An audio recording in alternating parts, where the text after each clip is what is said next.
Hello and welcome to Christian Weather Broadcasting. Today we're going to be forecasting post-tropical cyclone Ian. But before we do, take a look at the gospel message in the description because Jesus can save you from hell. Alrighty, let's take a look at this storm. As you can see, you can kind of see that center right around there. As far as convection in the storm, it's much less than it was, and that's because this storm is starting to warm up due to it being a post-tropical cyclone.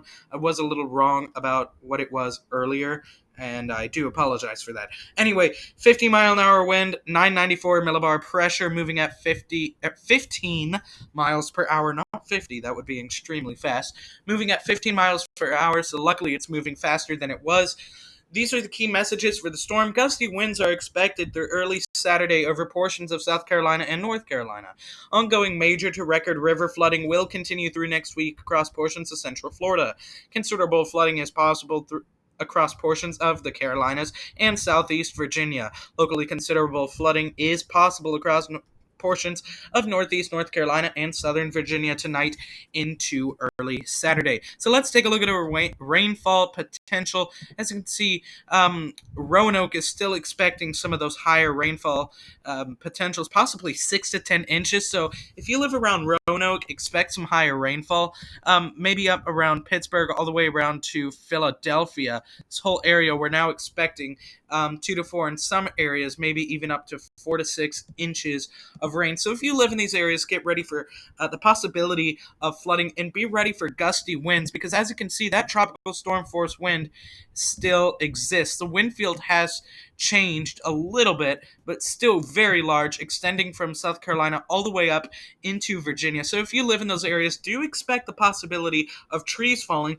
because when the ground is saturated, trees are more likely to uproot. So I have heard of a report, I think it was in the Carolinas or one of the Carolinas, of a tree falling on a house. So if you live near big trees, be extremely careful.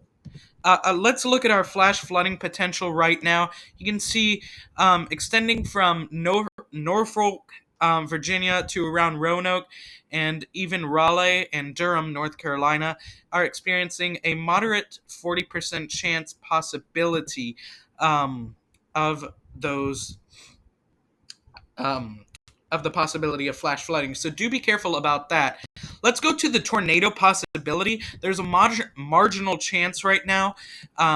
So that is good. There was a higher chance earlier. Just be aware there is a possibility because I do know that there was a tornado earlier today. So, in fact, there was a waterspout that moved on land that was shown on the Weather Channel. So, yes, there have been reports. Just keep that in mind. But really, the worst part of this storm would be the rainfall and the rain with the rainfall because of the possibility of falling trees.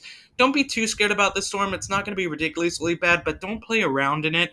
And be careful of the water because water can be especially dangerous. I don't want to downplay this storm at all because I want people to be safe around trees and around the rain because I don't want trees uprooting and then falling on people. So exercise caution and get out of flood zones if it floods. You do not want to be caught in a flood.